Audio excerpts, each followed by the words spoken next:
A pandemia está longe de terminar, né? Mas o auxílio emergencial que permitiu a milhões de brasileiros enfrentar as dificuldades da pandemia com uma ajuda extra, esse sim acabou e está fazendo muita, mas muita falta para milhões de pessoas.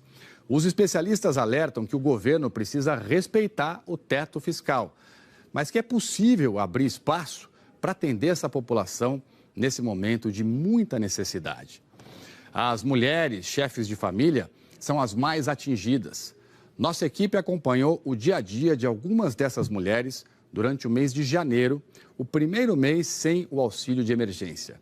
Essa reportagem especial é do Danilo Vieira e da Maria Morgante. Segunda-feira, 4 de janeiro de 2021. É o começo do ano, é o começo da luta. O que você está vendendo aqui? Eu vendo pano de chão, pano de copa. Eu vendo máscara, biquíni, cueca, meia. Recebeu auxílio? Recebi. Recebeu quanto? 1.200, que eu tenho 2 filhos. Me ajudou em casa, na comida, me ajudou na vestimenta, me ajudou a pagar as contas da casa. Na vida dessas mulheres, os primeiros dias de janeiro foram marcados por uma certa tensão. A angústia de não saber como vai ser o primeiro mês depois do fim do auxílio. A gente tenta, faz a propaganda, chama na voz, olha a promoção, mas não sabemos o que vai acontecer. As mulheres, elas são mais afetadas tanto pela característica do emprego que elas têm, né, que já está mais sujeito ao tipo, à natureza dessa crise específica causada pela pandemia, como também pela dificuldade em conciliar as suas tarefas domésticas com as suas carreiras, as suas outras atividades profissionais. Já vendeu alguma coisa? Graças a Deus eu vendi um top.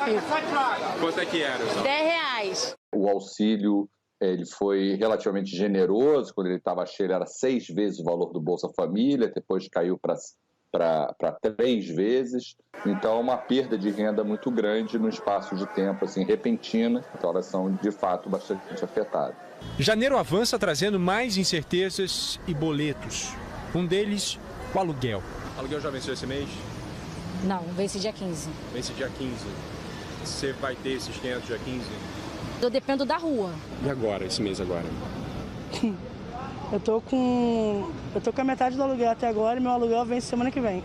E 2 cartões, que até mesmo eu não consegui pagar na pandemia. Sem o dinheiro do auxílio, esse mês, tudo que vier depende de quanto o trabalho vai render. Só que na pandemia tem rendido muito pouco. Que dia da semana e do mês é hoje? Segunda-feira, dia 11. Você já vendeu bem esse mês? Não, na verdade não. Ao longo de 9 meses, o auxílio emergencial injetou na economia o equivalente ao que foi pago em 9 anos de Bolsa Família. Aproximadamente 68 milhões de brasileiros receberam o auxílio emergencial. Em novembro do ano passado, 3 milhões de domicílios sobreviveram apenas com o dinheiro do benefício. A pobreza no Brasil caiu, apesar da pandemia, caiu de 11% da população com renda abaixo de R$250 por pessoa para 4,5%. Em setembro, quando o auxílio estava pleno, já foi para 8,5% em novembro, com auxílio à metade, e a nossa projeção é que chegue a 12,8% em 2021. Quinta-feira, 21 de janeiro. No orçamento já está faltando dinheiro para comprar comida. Ontem eu fiquei indignada, porque eu fiz o meu biquinho com as minhas tranças e eu paguei R$27 num 5 quilos de arroz. Porque depois que saiu o dinheiro do auxílio emergencial, tudo aumentou. Não deu para comprar fruta, não deu para comprar legume. A gente não está tendo escola, as crianças estão em casa o dia inteiro. A gente precisa manter as crianças em casa, a gente precisa manter uma alimentação para eles bacana. Na casa da Dirlene, onde a geladeira está vazia, a única refeição garantida é a do peito. Eu não tenho alimentação adequada assim, para dar para ela. Não só para ela, como para os outros, né? E assim, então ela mama ainda. O que você toma de café da manhã, Pedro? Às vezes a minha mãe faz torrada até a hora do almoço. E às vezes não tem almoço não. Não? Quando não tem almoço, o que vocês fazem? Farinha com açúcar. Vocês comem o quê? Farinha com açúcar. A perspectiva no horizonte delas é a da desigualdade. entre demissões e contratações, o Brasil fechou 2020 com um saldo positivo de 142 mil vagas. Entre os homens, esse número vai para 230 mil. Mas quando a gente considera apenas as trabalhadoras mulheres, a tendência se inverte. E o número de demissões ultrapassa muito o de contratações. Muita esperança no seu coração, muita saúde. É o que a gente precisa, tá? Se a informalidade tem sido um caminho, a carteira assinada ainda é um sonho. Hoje, a Ariel mandou imprimir 10 currículos para entregar.